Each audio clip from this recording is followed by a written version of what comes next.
السلام علیکم ورحمۃ اللہ وبرکاتہ۔ الحمد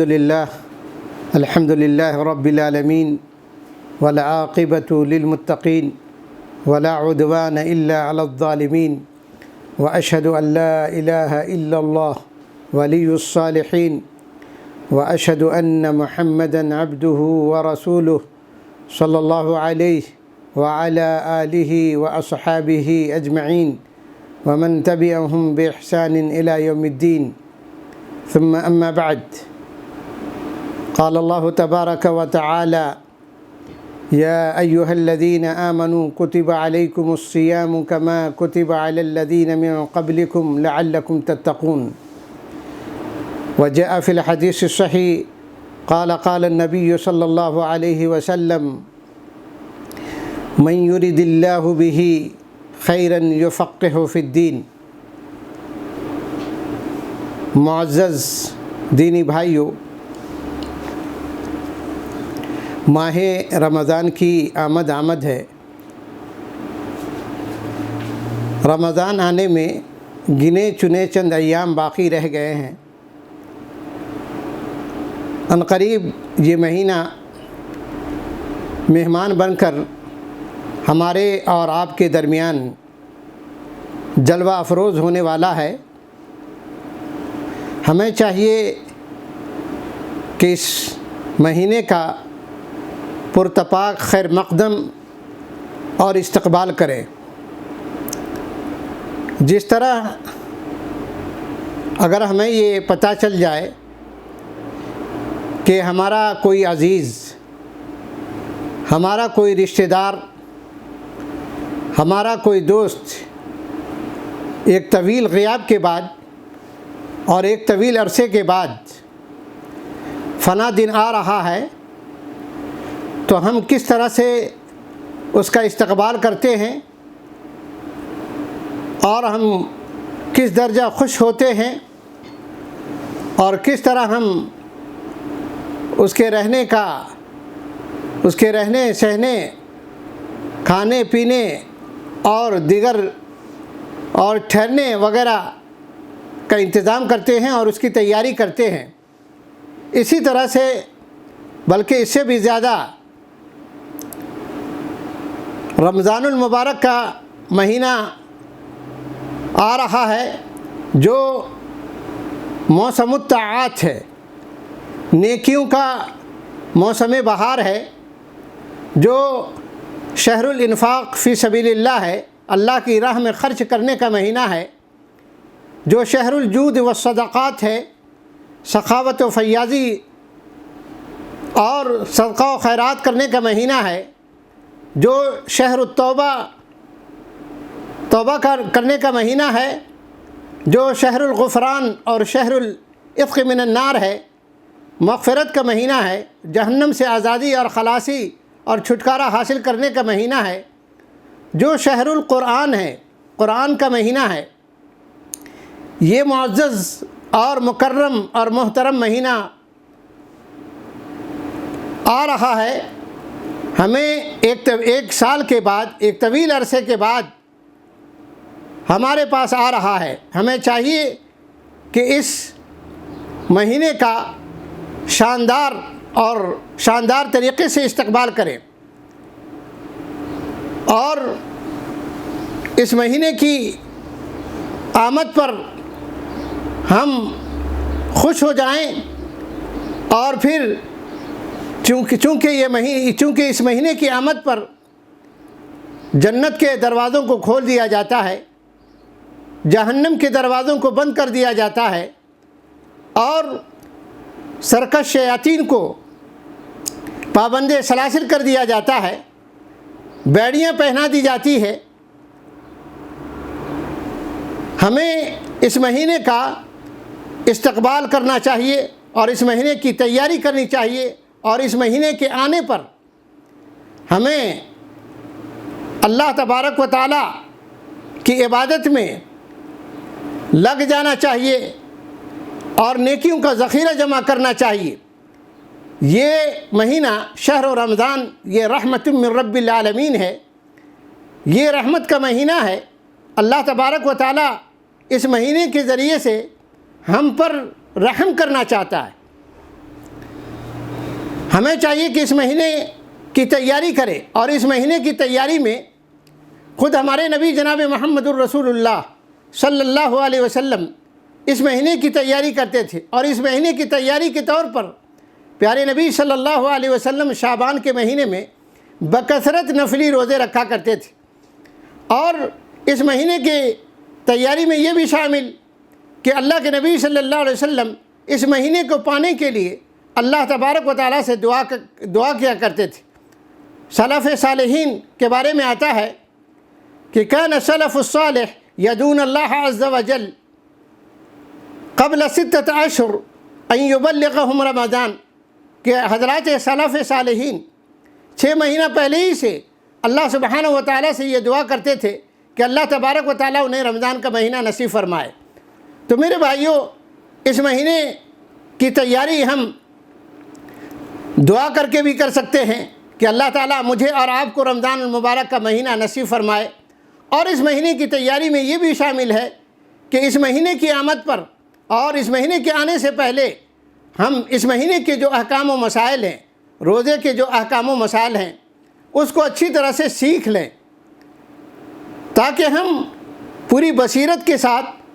پوری بصیرت اور آگہی کے ساتھ اس عظیم الشان فریضے کو انجام دے سکیں۔ اللہ کے نبی صلی اللہ علیہ وسلم کا ارشاد گرامی ہے کہ من یرید اللہ بہ خیرا یفقہہ فی الدین، کہ اللہ تبارک و تعالیٰ جس کے ساتھ بھلائی کا ارادہ فرماتے ہیں اسے دین کے اندر، دین میں فقہ فی الدین، یعنی دین کا فہم اور دین کی سمجھ اللہ تبارک و تعالیٰ اسے عطا کرتے ہیں۔ تو میرے بھائیوں، جس طرح سے ایک مسافر سفر میں جا رہا ہو تو اس کے لیے فقہ سفر کا مسئلہ جاننا ضروری ہے، سفر کے مسائل سے واقف ہونا ضروری ہے۔ جس طرح سے ایک آدمی عمرے پہ جا رہا ہے تو اس کے لیے فقہ العمرہ، اور حج کے لیے جا رہا ہے تو فقہ الحج، حج کے یا عمرے کے مسائل جاننا ضروری ہے، تاکہ دوران عمرہ اور دوران حج کوئی ایسا کام نہ ہو جائے جس سے اس کا عمرہ یا حج باطل ہو جائے، یا کوئی ایسا کام وہ نہ کر جائے جس کی وجہ سے اسے دم دینا پڑے۔ تو اسی لیے رمضان کا مہینہ آ رہا ہے میرے بھائیوں، ہمارے وہ بھائی جو رمضان کے احکام و مسائل سے بالکل نہیں جانتے، انہیں چاہیے کہ اہل علم سے رجوع کریں، اہل علم کی طرف رجوع کریں، اور اہل علم سے رہنمائی حاصل کریں، یا روزے کے مسائل پر مشتمل جو کتابیں ہیں اس کو پڑھ ڈالیں، تاکہ ہم اس عظیم الشان فریضے کو پوری بصیرت کے ساتھ ادا کر سکیں۔ میرے بھائیوں، میں نے اسی لیے یہ سلسلہ تو فقہ الصیام، روزے کے یہ فقہی مسائل کے حوالے سے میں نے یہ پروگرام شروع کیا ہے، اور یہ اس سلسلے کی پہلی مجلس ہے۔ اور آج کی اس مجلس میں میں انشاءاللہ سب سے پہلے آپ کو یہ بتلاؤں گا کہ روزہ یہ کب فرض ہوا، روزہ جو ہے سن 2 ہجری میں مسلمانوں کے اوپر رمضان المبارک کا روزہ فرض ہوا ہے۔ پیارے نبی صلی اللہ علیہ وسلم جب مکۃ المکرمہ سے ہجرت کر کے مدینہ طیبہ تشریف لائے تو ہجرت کے دوسرے سال مسلمانوں پر رمضان المبارک کا روزہ شعبان کے مہینے میں فرض ہوا، اور نبی کریم صلی اللہ علیہ وسلم نے اپنی پوری حیات طیبہ، حیات مبارکہ کے 9 سال روزے رکھے، اس لیے کہ آپ صلی اللہ علیہ وسلم کی جو وفات ہے وہ سن 11 ہجری میں ربیع الاول کے مہینے میں آپ کی وفات ہوتی ہے۔ تو رمضان المبارک کا یہ روزہ جو ہے سن 2 ہجری میں فرض ہوا۔ اتنا اب یہ جان لینے کے بعد کہ رمضان کب فرض ہوا، اب ہم یہ جانتے ہیں کہ رمضان کی آمد کا جو علم ہے، رمضان کی آمد کا فیصلہ کیسے ہوگا یا کیسے کیا جائے گا، یا رمضان کی آمد کا علم کیسے ہوگا۔ تو اس سلسلے میں شریعت نے رمضان کے آمد کو 2 چیزوں سے مرتبط کر رکھا ہے کہ